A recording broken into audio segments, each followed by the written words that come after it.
Good afternoon, everybody. Uneducated Economist here. So I just got off of work and it's actually like hot out today. Considering it's like middle of October, Astoria, it's not typically weather that you would expect to be like nice weather, like warm weather, but that's what we're experiencing right now. So I'm enjoying it. I really enjoyed today. It was a really nice day. So anyway, found this article talking about low supply supporting the housing market.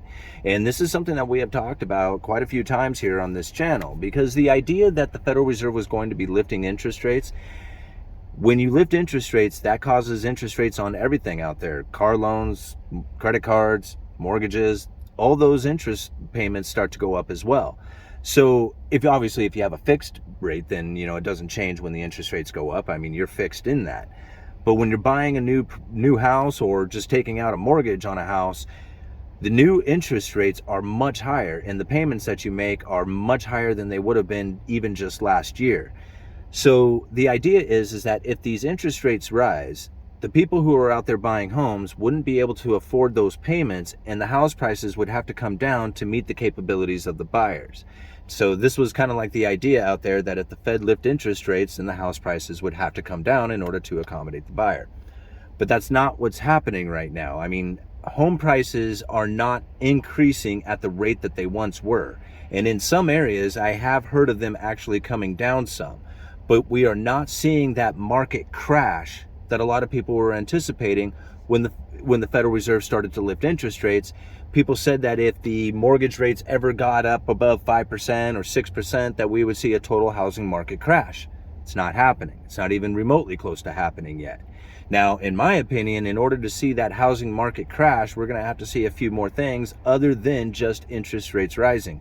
Because the interest rates rising, although that does impact the buyer and what they are able to purchase as far as their monthly payments go, it doesn't really affect the all cash buyer. And from what I understand, even a third of today's homes are sold to all cash buyers, and they don't really care where the interest rates are. I'm assuming that those all cash buyers are buying in because rental income is still doing quite well. Like rents haven't come down, or at least not come down in a substantial idea that, there's like the rental market is not hot. Like like everybody knows that rents are expensive, and there is very little, indication out there that the rents are going to be coming down. So if you are an investor looking for a place to park money, rental income seems to be the place to do it. So it seems to me that there is a lot of cash buyers looking to take advantage of those hot rental incomes, and so that they would still be supporting the housing market with their all cash purchases. I think I got all that out there.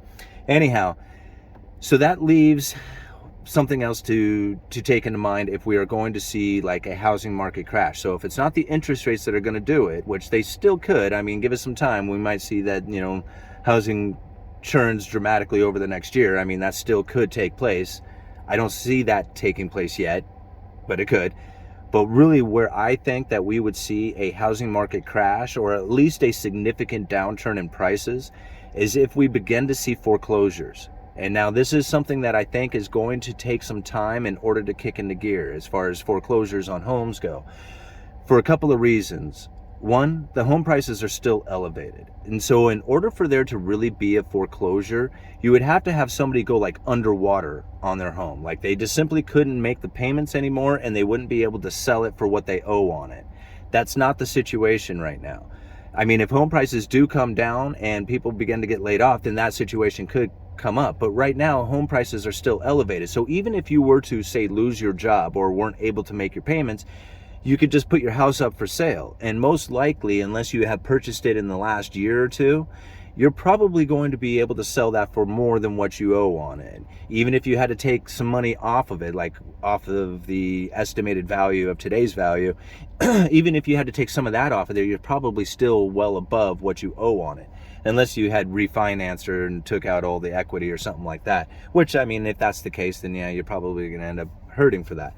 But I would assume that most people probably didn't put themselves in that precarious of a situation. I mean, they could have, but I don't know if that's exactly what they had done. I would imagine most people just rolled over their old debt into a new debt with a lesser interest rate and didn't take out a whole lot of equity. I mean, some people might have, but I'm not thinking that's the big case right now.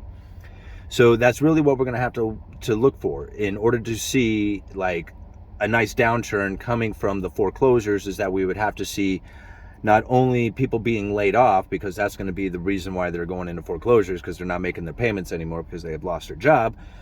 But then we would also have to see the home prices come down significantly in order for them to be like underwater, and then force them to just kind of say, well, I'm going to walk away from this loan.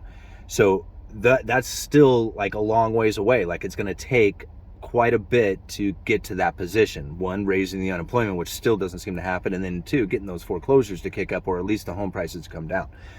So either one of those, I don't see it happening. And now the last thing we have to look at is the home builders, because this is really where the new inventory comes from, is coming from these home builders.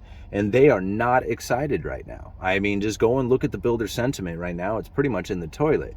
And it makes a lot of sense that, you know, builders wouldn't want to be in the game right now when you have the idea that there could be a housing market crash or a downturn in prices. If you are a home builder, like speculating on the idea that you're going to be able to sell this home into the future, you put your idea on out there as like, I'm going to be able to sell this home for this price, and this is the profit that I'm going to get if I do that. And then by the time you get the home built, the prices have come down. Now all of a sudden your profit's gone, and you're not the successful builder that you once were. So this is something that builders are very sensitive to. Now, if it's like a custom home that you're building for a customer, that's a little different story. Like, you know, you already got the contracts and plan, everything's kind of already set, you know what's going on there. But if you're building a bunch of homes and then anticipating by the time they are finished that you're going to put them on the market for sale, this is a very cautious situation to be in. I mean, most people really have a major fear that there's going to be a downturn in the housing market. And so that doesn't really encourage the home builders to go out there and start providing a bunch of homes for people to buy if the prices of homes are going to come down. So that's the other thing we have to look at, is the home builder sentiment is still in the toilet. So they're not going to be providing a whole lot of inventory coming into the market, at least the new inventory with homes. And without the foreclosures, we're not going to see inventory rising. And then as far as like people just taking advantage of the high prices, like, you know, hey, I want to sell my home while I could, you know, still make a $200,000 profit off of it, or $200,000 profit. If they put that home out there with that idea and the prices begin to drop, why would they keep it out there for sale? Like, I mean, they're not desperate sellers, they're greedy sellers, and that's a difference, right? Desperate sellers are people like, oh man, they're in a panic, I'm going to drop my price until I can finally, you know, get shed of this house. Where greedy buyers are like, man, I'm trying to get $200,000 out of this house, and I don't really want to drop any of the price off. I'll just keep the house, right? So this is the attitude that a lot of people are having out there, and the things that we have to look for in order to see a housing market crash, right?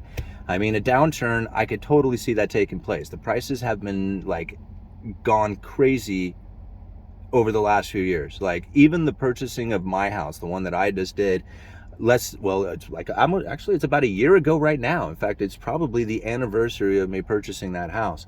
But even in the course of that 1 year, my house has gone up close to 25%. So you could take a lot out of the price tag of that home from the estimate value today, and I would still not be under what I paid for it.